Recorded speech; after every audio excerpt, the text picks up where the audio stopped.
Yeah, but it's for different purposes though. Like if it came down to a life or death situation right now, where we were living in ancient times and we were getting chased by an animal that could kill us, you would get away and I wouldn't get away. I would be dead.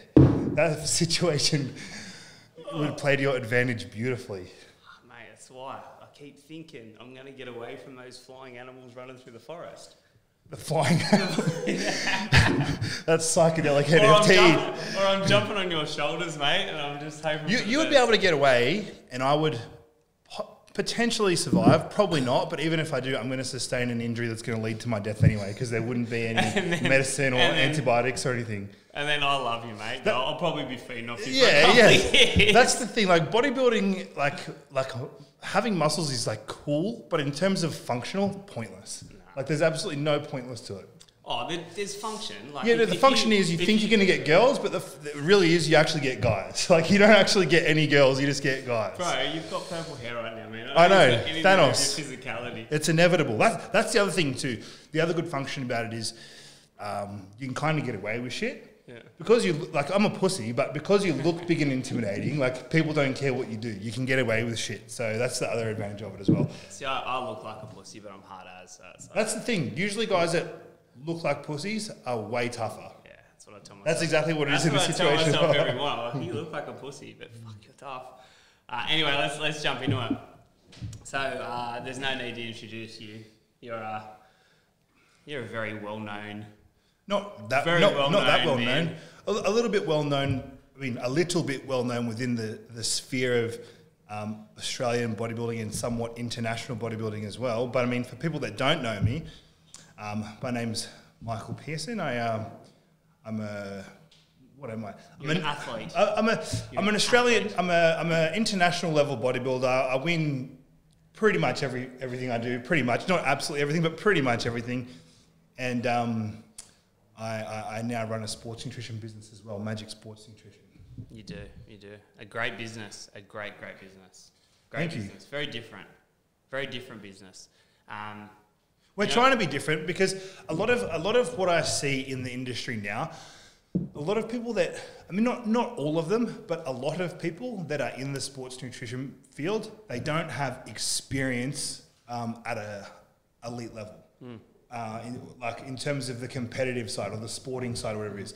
Mm-hmm. They might know about things or they're interested in it, but they haven't got the real world experience where a lot of the experience that I bring to the table, I know what works through experience. I know what I like through experience. I know what people are looking for through experience. So that's one of the things I really pride myself on is that I don't pretend to be it. I am the real deal when it comes to this thing. So I feel like that's something that I can provide a bit above and beyond other competitors. I think that's important, not just in your business, not just in my business, but in every business. Yeah. Is there's too many jack of all trades, yes, but masters of none. Yes. And so what a lot of people do, and Andrew, who's doing the video work with us right now and filming this podcast, will definitely vouch for it. You've got a lot of guys that try and do everything for their clients, try and market that they can do everything for their clients, but they can't actually generate results. And usually they're not a master of any. They haven't done, what is it, the 10,000 hours of mastership, if that's even a word, to get to that level of intelligence. And I think in your industry, you've done it. Yeah. You've been at the elite. You've been on stage. You've won all your competitions, pretty much all of them. Everything you've ever done, you've won. Yeah. Every single competition you've won, and so you know what it takes to make supplements with the right ingredients for success. Yeah. You also don't try and do everything else. Well, you that's stick it, to your game, man. If you want your wall painted, don't come to me because I don't know how to do it. But if you want to build an aesthetic, muscular, strong physique, I know about that shit. And if you come to me for that. And if you want to build that strong, muscular physique, don't go near me. Yeah. Because I'm the weak-looking dude who's tough as nails. Yeah. Right? It's 100% it. Just staying in your lane, I think. Always, staying in your lane. Always. And I like to have the attitude to be open to everything, continue to learn and to grow and to gain experience in other areas. But when it comes down to my business, I'm staying in my lane, what I know. Yeah, and I think it's important to stay in your lane in a couple of ways. So stay in your lane on what you love to do, Stay in your lane on what you're the doctor of to help other people. Stay in your lane with all these different loose terms like passion and purpose and how you can help humanity and where you can make the most money. Like, ask those questions, stay in your lane, and double down and focus on that. Yeah. And focus creates energy, and energy creates results. But I think so many people, they give up too soon. And I suppose let's start there, because the context of this podcast is we're going to be talking about high performance, your high performance history, your high performance impact with your business, where your business is going. So we're going to be having a loose conversation around high impact, around mindset, habits, motivation, and performance. And let's start there. Let's start with, like, how did you become a high performer? Like, you're not cut like everybody else. Literally and physically, you're not cut like everybody else. Where did you start in high performance? How did you become a high performer? I think, I mean, I don't know because I'm not an expert, but I can only speak about the experiences that I have and the way I feel about it. And from the experiences that I have and the way I feel about it, anything I've ever done really well in is because I want to do well in it. I really want to. Yep. And not for any other, not to try and look a certain way or, as in not trying to come across a certain way to people or project an image. Anything I've done is because within me, I will not be satisfied unless those goals are achieved and those boxes are ticked. So I guess it's like that saying you hear people say, it's like, do what you love and you don't work a day in your life. It's really true. Like when you actualize it and look how that applies to your life, for me, all the things that I've done well in, it's like there's been no option. There's been no choice. That's the only thing that's going to happen. You know what I mean? And no obligation to do it. Like, you just wanted to do it. It's just what you want to do. And I heard, what's the guy that has that podcast? I should know his name, but I forgot his name, that everyone's talking about. Joe Rogan. How could I ever forget a name? That's so crazy to forget. I watched that one of his podcasts, yeah. And I'm sitting here in the video going, what's that guy's name? You know, like UFC and whatnot. So Joe Rogan, he said something really important. He said he sucked at everything that he did. Everything that he did in school, like all education, he sucked at it if he didn't like doing it. But if he became obsessed with it, like mixed martial arts, he became so obsessed, like he couldn't even clean his room, he talks about, but he became so obsessed with it that he mastered it and he made lots of money from it and he had lots of impact from it. And I think that's so important. Is we all think when people throw around like passion and purpose and do what you love, it's fluffy and it's not real. We've actually got to go work for the man to make a living. But the irony is, the more we double down on what we love to do and we're highly energetic about, we kill it. It's usually already there. Like when people talk about the passion, the purpose and love, and it sounds really airy-fairy to listen to, and you hear it and just think whatever. But usually that stuff in your life is already there on some level, but you just don't realize 100%. It yet. You just don't realize it yet. And when you can identify what it is, oh, that's my thing. Like that's the thing that I do autonomously every single day without anyone asking me to or having to remind myself, it just happens. And it's like, I feel like it's so easy for people to glance over whatever that thing for them in their life is. But when you can identify it and capitalize on it, that's when cool shit starts to happen. And the irony is that it's happened to me a few times because I'm 35 years of age right now and maturing quite rapidly. I look back and the epiphanies that I had as an 18-year-old when I was going to go to university and my dad said, go do science and arts. And I was like, get fucked. There's no chance I'm going to do science and arts, right? I was like, I want to know how to grow businesses. I fucking want to make heaps of money and I want to help people to do the same. I knew I loved to do that. And the irony is that almost 20 years from there, I'm still in love with that. Yeah. And if I lose my sight or I lose my vision at all, it always ends up going full circle. And I'm like, I knew it all along. And I think that's what people are doing so often is they're looking for this other stuff, these other fixations, these other desires and skill sets. But they've got it. They had it. They saw it. They saw it, whether it was your first 5 years, 10 years, 20 years of your life. There's things that you saw, that you experienced, that you went, I want more of that. One thing that's really, I've had almost somewhat of an epiphany in recent times. And I think it was maybe 2 or 3 weeks ago now, you and I were doing some work together, finding out what I wanted, what I want, and what it is that I really want to do, and what I like to do. And for me, I mean, I think this is probably for most people. For me, when I break it down, all the surface shit, and get down to what I really feel good about each day, dollars and everything aside, It's about helping people and having an impact on people.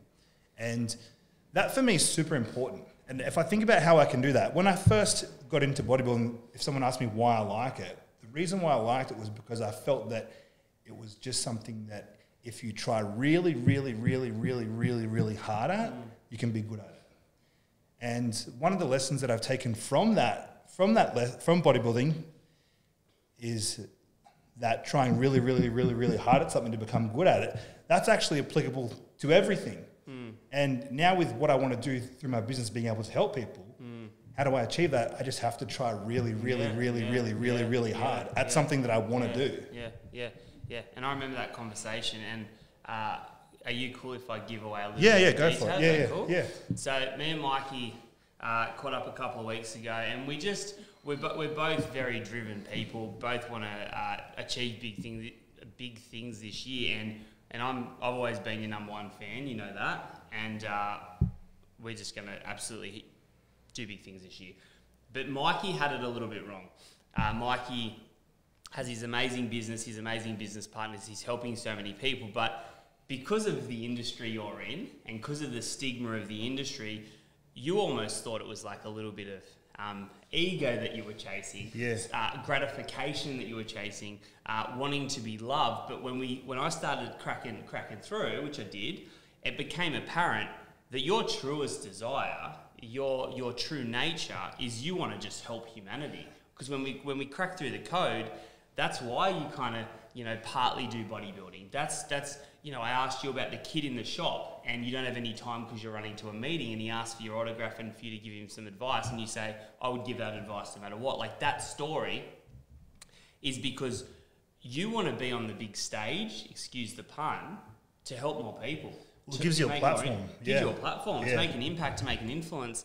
And I think just tweaking your perception now, you've got greater purpose. Like, you're really like, I'm doing this for way more than me. Well, that's what I mean. That's what I meant earlier when I said about passion and purpose being, like, the stuff's already there. See how for me in that example there, it was already there, but it just takes drilling down a little bit and just removing aside some of the head noise that we build up for ourselves and finding what it actually is.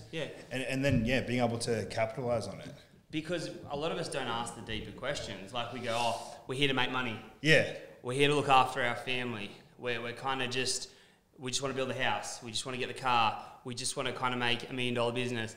And it's like, but you make $1 million business, you get the car, you get the girl, you get the dream home, you get all this stuff, then what? And he's like, what's the real... Then I'll retire. Yeah. And then you're like, well, cool, then you retire, then what happens? It's like, then I'll go and do more of what I suppose I love because I'll be bored as fuck doing nothing. Yeah. And it's like, how ironic. Just go double down on what you love forever. Exactly.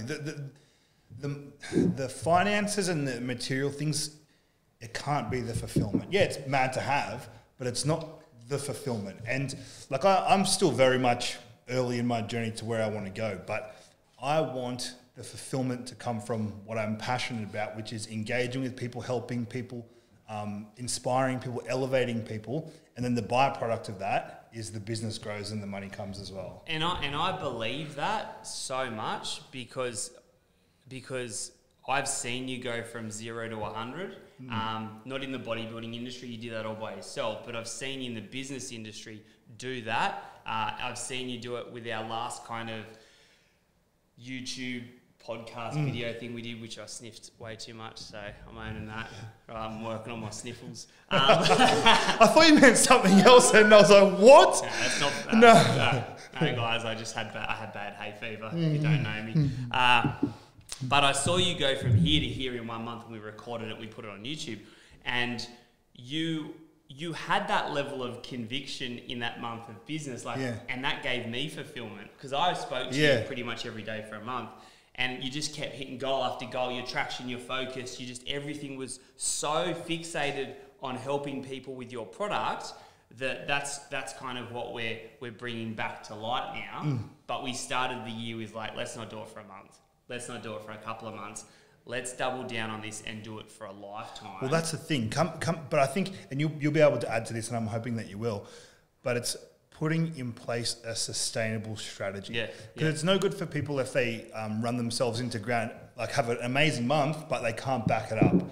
Like, I think it's better to be be 95%, 100% of the time, rather than be at 100%, 50% of the time. Yep. If that was way too many numbers for people. No, you're right. It's like I would rather just kind of ask those questions, crack those codes for myself and say, what do you really love? Like, what's the one thing you love? You can choose one thing almost.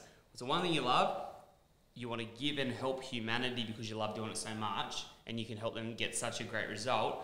You narrow it down to one thing, and then even like you're saying, even if it was just 80% of your time, the other 20% is not productive, but 80% of your time, you just focus on, like you said earlier, that one thing, that one obsession. You just keep going.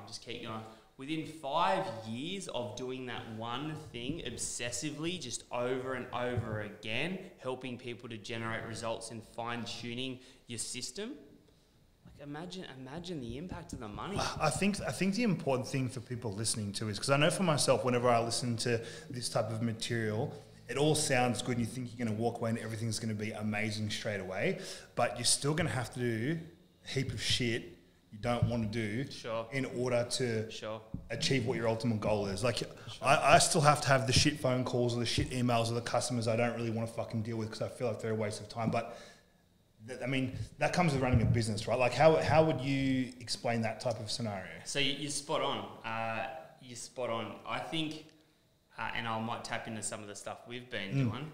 I think you can't get to just doing 100% of what you love straight away. It doesn't work like that. Like, in the beginning, you start doing 100% of what you love to do with the people that you 100% love to work with to give them the result that you love to 100% deliver. You're probably only going to make so much money, so you're not going to be able to afford anyone. But then eventually over time, you might make 50 grand. And then you make 100, then you go, cool, I can get some resources here to do some of my stuff. I go get a virtual assistant from the Philippines. You know, she's $10 an hour. I can pay her to do some of my emails and my admin and set up some of my tasks and the things I cannot stand doing. And then you start to leverage her or him. And then you've got a bit more time to do more of what you love. And then over time, you keep rinsing and repeating that. Maybe in 3 years, initially you were doing like 50-50. Now you're doing 80% what you love at, what you're great at, how you help people. You've got 4 or 5 or 6 or 100 people doing the things you're not great at or you don't like doing. And you're up here doing monstrous amounts of what you love to do and you're obsessed with, that's going to bring in the greatest result for the client and for you monetarily. Yeah, that makes a lot more sense. The thing is, because I know that there will be people listening to this that run a business and they go, I'll listen to this and I'll walk away and everything's just going to work out. But there's so much things that you might not want to do. Even when you get to that high level, I'm not sure because I haven't been there, but I'm quite confident that running a business, in anything in life, there's always going to be things that are roadblocks in the way of you doing what it is that you really want to do, that you still have to do in order to keep the wheels turning. Yeah, so I think...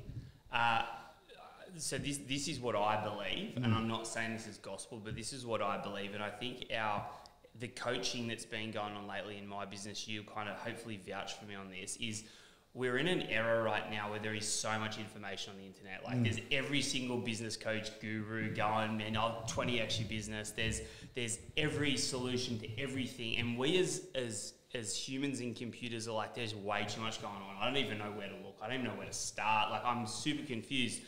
So what we've been speaking about lately is having like 3 key things in your business, right? Like, in your life. 1, the stuff for yourself. So physical, emotional, spiritual, your energy, focusing on looking after you is the most prime, right? Because if you're not in check, nothing else is in check. Well, the easiest way to describe that, if you're not fit for service, you can't be of service. No way. So if you want to work on the world, work on yourself first. Yeah. Because how you think, your business will think. Yeah, you have to have your own shit in order. Oh, man. Yeah. And you got to become a master of yourself. Yeah. Like, that's the first key, right? Yeah. So, like we say, there's 3 key things. First thing, work on yourself. Have time for yourself every morning, whether it's physical, whether it's cold showers, whether it's emotional intelligence, whether it's spiritual and purpose. Have your shit sorted. Have you sorted, right? Second is, what is the highest value stuff, like we say, you can do, right, to move yourself forward and make the most money? Like, what's the biggest stuff, Yeah. right? If it's a sales funnel, if it's a marketing funnel, if it's a financial budget, if it's getting a business coach, what are those key high big value things that if you do them and you bring them to fruition, you'll make the most money? And the third is just schedule the shit you got to get done. Yes. Like the boring stuff. That's the stuff I was talking about before. The boring stuff. Yeah. You don't want to do it. You hate doing it. You have to do it because you haven't yet gone to the strategy stuff, the big stuff, and found yourself a replacement to do the stuff yet because you're not at that level yet. Yeah. So there's things you just got to do, your actions, right? And I think over time, as you grow the business, the beauty is that you start to peel off. You start to peel off people doing different things. You have your marketer doing your marketing. You have your admin doing your admin. You have your assistant. You have your guys, and you're able to double down. But yeah, it is a process to get to there. At one point, I was doing bookkeeping. Then I wasn't, and I was just doing accounting. And then I was like doing more advising. And then I was doing more advising one-on-one.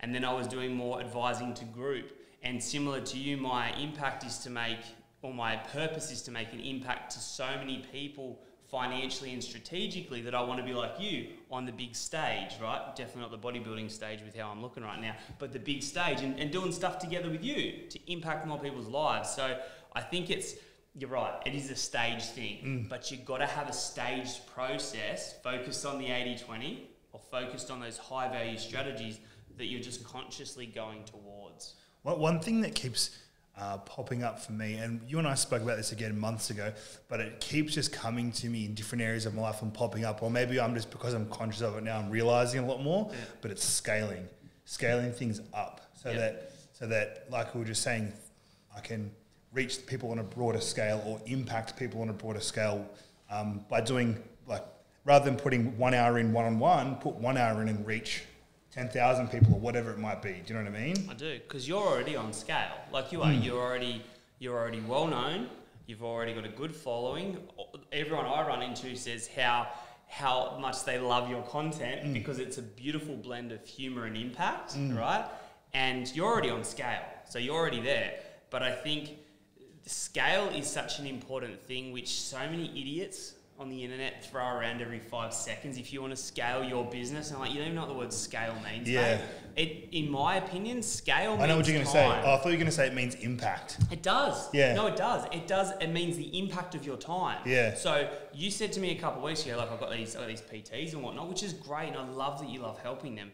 But when you use your voice and your charisma and your ability to perform on a big stage and in business to then help other people, not one-on-one, but 1 to like 100,000, your impact and purpose in life is quantified by a far, far greater number. Yeah. And you're changing way more people's lives in a smaller amount of time. Yeah. And so you were right, it was impact. Yeah. But it was impact in time. And that is what I believe true scale and true leverage is. It's not that I want to go to a group coaching or a scaled coaching or a leverage coaching model because I want to feed my ego, right? It's because I'm limited one-on-one with the time and the impact I can have on people. So if I can help way more people at once with really compelling strategies, I can help more people, right? There's efficiency in that. 100%. Yeah. 100%. And you do it. Like, your impact already, people are watching your stuff right now. 65, 70, whatever it is, 1,000 people are looking at you right now. They're listening to you. They're taking in the knowledge, the wisdom, the guidance you have, and it's changing their life. Well, one thing that I've just learned in the last 45 minutes that I think that I'm gonna, because I don't post. When I post on social media, there is no strategy behind it. There is no plan behind it. It's just bang, bang, bang. So I think that if I can start to project the 3 R's into my social media strategy, which is from Ryan, the 3 R's. This is trademarked, copywritten, whatever it is that you've got to do for security purposes. This is the 3R model by Ryan Boltitude. It's not Mike Pearson's. Yeah. Okay, he's got the 3M. We're collaborating on it. So I've got the arrow. It's a collaboration. So the 3 R's, the first R being reason. Have a reason to post. Have a reason for putting the content out. Have a reason for why you're putting things on the internet. Hey, fucking man. The next R, Don't real. just go and say, hey, I'm good. I got washboard ads. Well, that's the thing. You click the link below. No one wants to click your link, mate. They just want to understand where the fuck you're posting. The reason can't be attention. The reason can't be figuring. No, It's not a good enough ego. reason. It's not a good enough reason. The next R, real. Real. Be real in what you're saying. Be authentic. Communicate authentically. Don't put an act on and pretend to be someone that you're not, because people can see through that shit. Everyone here's probably seen something at social media at some point, thought that is so fake. That is so fake. And if you're cringeworthy. Yeah, if you've done some stupid shit, call it out. Like, I do dumb shit all the time. I'm an idiot most of my life, but at least I'm honest. That's kind of real. Well, when people can, even in a joking way across their social media, admit when they've made a mistake, I think I can respect that. Yeah. You can respect someone that admits their wrongs. Yes. And the best advice comes from problems. Yeah. The best learnings comes from stories that comes from F-ups. Like, that's where it is. Yeah. And the third and final R, result. Get a result. Get a result for people viewing your content. Something that they can walk away and feel satisfied about, or something they can implement into their own lives and see results from. Absolutely. Hey, I'm Ryan. I'm an idiot, but I'm being real with you right now. The reason I'm posting is because I'm an idiot, but I want it to make you feel good about yourself. And the result I'm going to give you is keep it freaking simple, because we're all idiots. Go out there, make mistakes, have fun, you go, you good thing. At least there was something in it. Something. That was actually good content. Make sure you get it. Was authentic. Authentic. Real. Real. Results. Results is making you feel better about yourself, because I'm not that good. Like I was saying to you before, now when I look at social media, I'm going to be viewing everything I see through the lens of the 3 R's. Reason for this. If you're posting, as some girls ask, there is no reason for this. There is no reason for this. If you're posting out there, he will have a checklist. It will have 3 boxes. If one of those boxes is missed, delete. Don't click below. Oh my God, so good. At least we could be comedians. If we don't create any impact, it'll be a humorous one. Okay, I want to go here. So we've been talking a lot lately, because we're on this focused side right now about 80-20. Now, I want you to tell us about 80-20. I want you to tell everyone about why 80-20, what you've learned, how it's helped, and the reason I want to bring up the reason I want to bring up the 80-20 is because I made a comment earlier that there's an abundance of information out there, and it gives most people anxiety because they don't know what to do with it, right? The 80-20 is a sifting process where less is more, and you get to get rid of all the idiots out of your life, get rid of all the idiot customers, all the low-paying customers, all the bad influences, and refine it right down to what do I love to do, what am I going to be great at, and what are the high-value things in my life. But take it away, Mikey. If I butcher this, just come in and tidy it up, but I'll go for it. So the way that I interpret 80-20 is putting 80% of your effort into 20% of your customers. Perfect. Rather than putting... What did I... This is where I get confused on this. The numbers. Be real. Just be real, Mike. Rather than putting 80% of your effort into 20% of your customers, rather than putting 20% of your effort into 80% of your customers. And a lot of... Since this has been brought to my attention, it's something that I've been paying a lot of attention to. And I've actually got results from it in the short amount of time that I've been putting it into place. And like over the last week, some of the biggest orders that I've gotten ever have been from customers that I would categorize in that 20%. That 20% of customer that needs 80% of my effort. Checking up on them, seeing what they need, seeing what value I can add, even just having a normal conversation with them. Just putting time into those people. Rather than putting a little amount of time into a heap of different people that often there's no return on investment for your time. Do you know what I mean? I want, for the time that I'm investing, I want to see a return from that. But the time that I'm investing isn't just so that I can get a return. That's just a tool so I can gauge. That's just so I can gauge. I just want to ring people, have a genuine, how can I help you? How can I help your business? Any pains? Is there anything I can do to alleviate those? Whatever it might be. Sometimes it's not even that. Sometimes it's ringing and talking about the UFC on the weekend. Do you know what I mean? Whatever it is. But it's worth your time to spend time with those types of people. Exactly. And the return on investment, the investment of time is always there. Because I've had people in the past where they promise you the world, oh, bro, I'm going to do this. I'm going to show you these numbers. We're going to do this. We're going to do that. And it just never comes to fruition. Absolutely. You know what I mean? So for me, it's been really beneficial to identify who I would categorize as that 20% customer that makes up 80% of my business. Yeah, and the beauty of this is, and it's almost like this feeling of like euphoria, right? Is when you know that of all the crap in the world, you have this auditing tool to refine Yes. the high value, the high return on investment, whether it be financial or energetic investment. Yeah. It doesn't matter, Yeah. right? You almost have this ease of going, hold on, I can make $1 million business. I can make a $10 million business. I can make a $100 million business. All I got to do is 80-20 what I love to do. Focus on the 20% of activities that I love to do the most. I've got to focus on the clients, the 20% of clients. If I have clients that give me 80% of the results, 80% of the happiness, 80% of the joy, all I've got to do is focus on the 20% of friendships, the guys I want to collab with, that want to create impact, not the self-centered pricks, right? And you just keep doing this as you go, and then you almost create this like blueprint or this highly focused snapshot of where you need to put your time, energy, and money to hit massive targets. Well, man, it took a lot of stress away from me right away. And the reason that it took a lot of stress away from me was because I was able to direct my time better. Yes. But where I'm directing my time, I'm getting a lot more fulfillment from, because those people, they're usually like-minded, Yes. they're growth-minded, Yeah. they want to help Yes, people yes, as well. They understand how to run a business. So it's a lot more rewarding in that sense too, that I'm engaging with and communicating with people that want to move in the same direction I'm going, rather than putting so much of my time into people that aren't growth minded, that are very hard to get along with, that it's hard to, you know what I mean, communicate with. And knowing that I don't need to put as much time into them, because guess what? I'm never going to change them. They run their business the way they run it. They have their mindset the way that it's set. Unfortunately, it's not my position to change it. I can't, no matter how much I try. So rather than putting time into them, I'm just going to continue to put more time into these people I get along with anyway, and these people that are continuing to help my business grow. Because there's two sides of the spectrum, right? There's the 20s that give you massive value if you double down on them. And then there's the 80s when you get rid of them that take away all the pain and all the negativity. Yeah. And they're kind of like crazy ends of the spectrum. Because I'll give you an example. The one thing that I've mandated in this business, and anyone that works for me will promise you vaccinations. Is not vaccinations.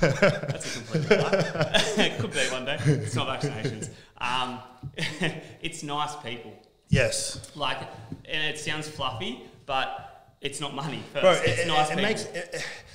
How much harder would your day be if you knew you had to get up and come and spend 10 or 12 hours on just people you didn't like? Man, you couldn't do it. You wouldn't do it. I said that. I shouldn't say this, but I'm going to say it. Fuck it. We're being real, right? I said it to Jess the other day. I was sitting in a meeting, and I'm a very aware person in terms of my thought processes. So I'm sitting there, and I'm like, be positive, Ryan. Feel good. Be positive. Help this person. I'm like, fuck, they're doing my head in. Yeah. They're leeching me. They're not respecting me. They're just not giving me. They're not wanting to help themselves. They're a victim. And I just walked out and I just said, I can't do that. Like this person just needs to really look at themselves and do some self work before I can even help them. Yeah. And then the next day, I had like 6 a.m. group coaching, bunch of guys that all want the best for themselves, and I was like, euphoric. So much more high energy. high fives, feeling High amazing. energy. Walked out, had another client that was an amazing client, felt good. Another client brought me something and said, thanks so much for your help. And I was like, I feel so fucking good. It's not even about the money. I just feel so fueled, fulfilled, loving what I'm doing, getting good results for people that are the right people, and the money's coming. Yeah. And it's like... Those days create energy. Those days create so much energy. And it's amazing to have those days, but unfortunately every day isn't like that. So sometimes it's a bit of a process of like, how am I going to psych myself up for this today? Yeah. Like, how much caffeine is this day going to require? Like, well, how am I going to do what I've got to do to get through this day? And acknowledgement as well, because we all do have shit days and we all have hard days, but on those bad days going, that wasn't a good day, why?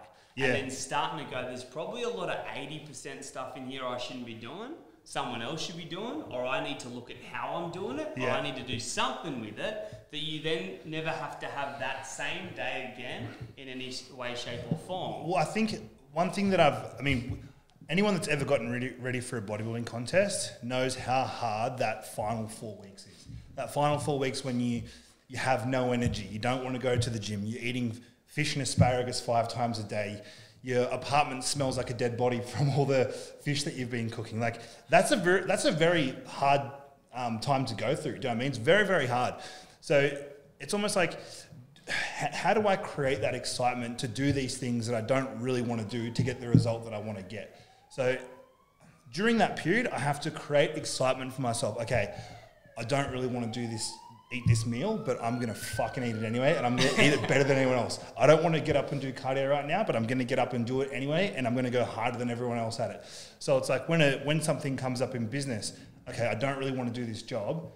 How can I make this exciting? I'm gonna become the fastest at doing invoices ever, like the best in the world at becoming invoices. And really find a way to get psyched up about it, and just like create some excitement about doing something you don't want to do. And it sounds like if you try it, you might think this is kind of I can't do that. But I love getting like psychological, all this stuff, and finding what makes me tick and other people tick. And like, how can I trick myself into pretending I'm excited about having this conversation that I don't want to have, this difficult conversation? And I don't know, I just see it like, if you think of like a video game character that has stats, like has skills, like I just +1'd my hard conversation having stat. Do you know what I mean? I just went up a little bit higher. I had no idea that you did that. I do that as well. Yeah. Now, don't get me wrong. If there's something I don't like doing, I do acknowledge that I don't like doing it. Oh, yeah. But if I have to do it, for example, there's things like emails. Like I still have to sometimes email.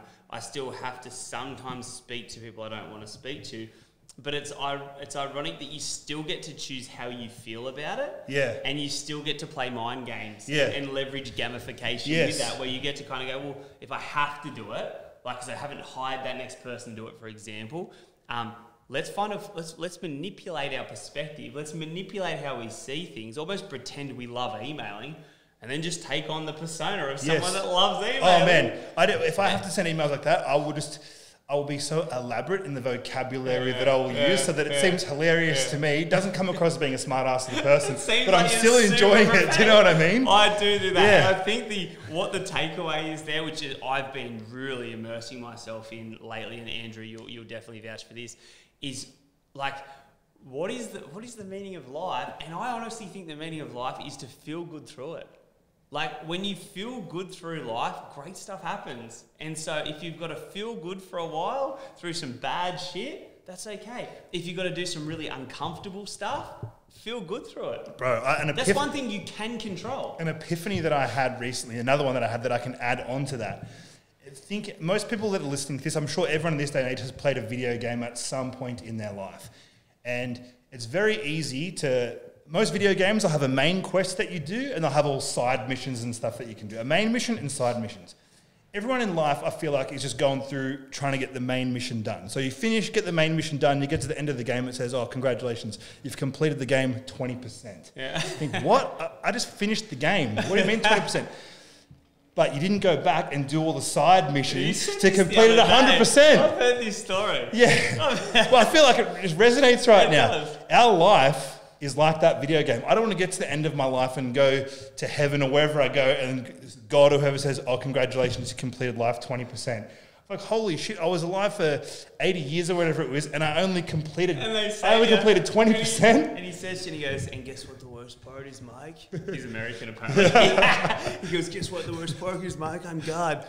You focus your whole life on the 80s. You didn't even touch the 20s. And I'd just be like, no way, they were 20s? It was 20s. Had you have touched the 20s, you would have catapulted into the next dimension, 50% complete. I would have just been, no. Man, I'm not dying without getting above 85% completion. I'm not getting to the end and thinking, no, fuck that, 100%. I'm not getting to the end and thinking, I could have done more. Do you know what I mean? Yeah. I feel like, and it's hard because your energy levels aren't the same every day, but looking at every day like that, it makes it easier. And the way I like to do it for myself is every morning, sometimes the night before I'll do it, I'll get a list of things that I have to do the next day. Usually by the time I've gone for a walk in the morning, come home, that list grows. And one of the ways that I create excitement for myself is by ticking things off that list. Yeah. So if I tick those things off that list, I have so much fulfillment at the end of the day by doing things that I want to do anyway, most of them, some I don't. But there's fulfillment in me knowing, oh, cool, I really squeezed the lemon for every last drop today. So I want to stay there for a while. We talked about feeling good and enjoying the process. I think the greatest feeling from success is just doing. Like, I think that's part of it. It's accomplishment of just continuing to tick things off the list. So you've got two people in life. You've got the strategists, the visionaries, the big picture people that have like these big hopes and dreams, and they're called the visionaries or the strategists. Then you've got the other side of people that are like, they're hustlers. They just do. And I found out that when you can mix a bit of both, right, you then have a very highly productive 80-20 style person that knows how to get all that euphoria and good feeling and fulfillment, like that task list, on the really big picture, highly valuable, high impact, change the world sort of stuff. And I do believe it is a game, and I do believe the more we do, the bigger things, the more excitement and gratification we get. You've got to be in it to win it. If you're not doing stuff, nothing happens. If you're not taking action, there's no... Sometimes you might even take the wrong action, but at least something happens. That's important. They say you got to fail a million times to succeed, and if you can fail feeling okay about it, that you're one step ahead, that's part of the game. We've all failed games. I've failed business. I've failed personal relationships. I've failed probably parts of this podcast, but that's part of the fun, because that's the quickest way to learn. It's important to have gratitude. Through the bad and the good, and to stay feeling good. Yeah. Because that we can control. You can control that, how you respond to things. 100%. You don't have to go, oh no, I fucked up, the whole world's over, I'm gonna go hang in my man and just cave. suck about it. Yeah, you can't. Like, it's fucked, I'm over. Like, if you need to do that for maybe a day, like, or an afternoon, sweet, but you can't stay there. Like, you have to get up and get the wheels turning again. Your attitude is totally up to you. That's the one thing that we can all control, is how we respond to things. Yeah, and I think that was a learning for me, and it's taken me years and years to learn this. I've done so much personal development work around thinking and how to think and mindset, and I truly believe that it's not just thinking great, it's not just thinking positive, it's not just thinking I can achieve anything. I think there's another part of the equation, and it's like feeling really good. Like, you get that choice. That is one choice you get. No matter who you're talking to, no matter what sales meeting you're in, no matter what broccoli and chicken pre-event diet you're on, you still get to make the executive decision. I'm going to feel good through this because I know I'm going to where I need to be. Yeah, and that's where the enjoyment often comes, I feel for myself, is not necessarily in the achievement, but in the pursuit. Like, I feel my best when I'm working towards something, because I've achieved heaps of things, but I achieve it and I'm like, okay, sweet, now what? Like, I only ever really feel when I'm working towards something. Yep. Rather than achieving it. Like, I remember I feel like, I mean, this is just glazing over it, but I feel like I had a very unhealthy mindset going into one of the Miss Universe competitions that I did. I remember leading up to, I'm going to prove this person wrong and that person wrong, and you know, just fuck everyone. And like, I won it, and I was the only person to ever win it 2 times in history ever as a junior, and I won it, and then I was just like, now what? Yeah. Do you know what I mean? Yeah. Now what? Like, the end result, like, obviously you want to get there, but yeah, for me personally, I enjoy the pursuit. I enjoy pursuing goals, chasing them down, the action that it takes to get there. I enjoy the work. I enjoy ticking the lists off every day. Like, that's for me really, really fulfilling. And if it's something that's also fulfilling based on the action, and it's leading into something that really is purposeful, like not just achieving the car or the house or the, you know, sometimes in that case for you, the bodybuilding competition, but it's like you're doing all this hustle and all this action for the greater good and the greater impact of other people. You start to see the longevity and the legacy of the results that kind of live forever, because you see the results people are getting using your products. You see the influence and the impact you're making on humanity, and that stuff hangs around well after you've actually gone through the quest. That's a really important point, because you can pursue goals, I feel, and you can achieve things with like for the wrong reasons. You can still, through hard work, you can still achieve it, but I think having a mindset that's set up to, how can I do this the right way? How can I have a positive impact on people during this, like, working towards this goal? How can I make this a good experience for everyone involved, not just for me achieving the goal? Yep. You said it to me. I was walking through Coogee 3 weeks ago, and I was on the phone call to you at 5:30 in the morning, and we were talking about products. When I was in the elevator. Man, I woke up that morning and I had an idea, like, this will be an amazing product. Yeah, and we were talking, and you and I spent the whole time on the phone not talking about how much money you're going to make, not talking about how much money I'm going to make. We purely spoke about how you can make sure, being a specialist doctor in your field that stays in your lane, can make sure you create products, reinvest in products, enhance products to make sure you get your customer the biggest possible result out there. Yeah. We spent, I don't know how long, at least 30 minutes talking all about the end consumer. Yeah. You tell me how many businesses do that. Yeah, and that's the thing. Like sometimes getting the best possible product for the end consumer might mean that the stores might not make as much money, that I might not make as much money. But to me, there's a lot more value in the integrity of my name and the value that I'm providing than there is the dollars. There's more value for me in integrity and in providing value than there is just more money. Obviously, more money is sick, but... And you'll make more money because of it every day of the week. Yeah. You're not even doing it to make the money, but the money will come and it will flow because the ranting and raving and credibility will just be there. We can't shut up about it. No. Like when someone asks about our protein powder, like I truly believe it's the best quality protein powder that there is in this country. Flavor, ingredients, digestibility, everything in it. Like I truly believe it's the best. You know what I mean? And I will stand that up against anyone because I truly believe it. And that's the product we sell the most of. We make the least money on it, but it's the product we sell the most of. Yeah, because you believe in it the most. Yeah. And see that belief and that passion and that conviction in your voice is because that's greater than money. That's like, that shit lives, that lives on, but that's your soul. That's it. That's you. Do you know what I mean? That's you. Like that is what you envisioned and the help that you want to provide to people. That's it in a physical form. Do you know what I mean? That's amen. Yeah, that's fucking amen. Yeah. That's impact, baby. That's soul impact. Every business should operate from that model. The ones that sit there and go, how come we're not moving the needle and making money? You just cracked the equations right there. Yeah, it's like all that in wanting to help people, all that internal, it's being able to put it into a physical item. That's it. And that's... Or a service. Or a service. And that's what makes it so easy to be passionate about because that is an extension of what you're trying to... That is you. And if you spend, which undoubtedly you'll spend, every single waking moment for the next 3, 5, 10, 15, 20 years just double downing on that, like... You're just going to keep helping, keep making money, and you will be the biggest supplement product in the world. Well, that's my goal. My goal is for within the next 5 years to be the biggest brand in this country. And I know you will be. That's the goal. So, I reckon it will be sooner than that. Well.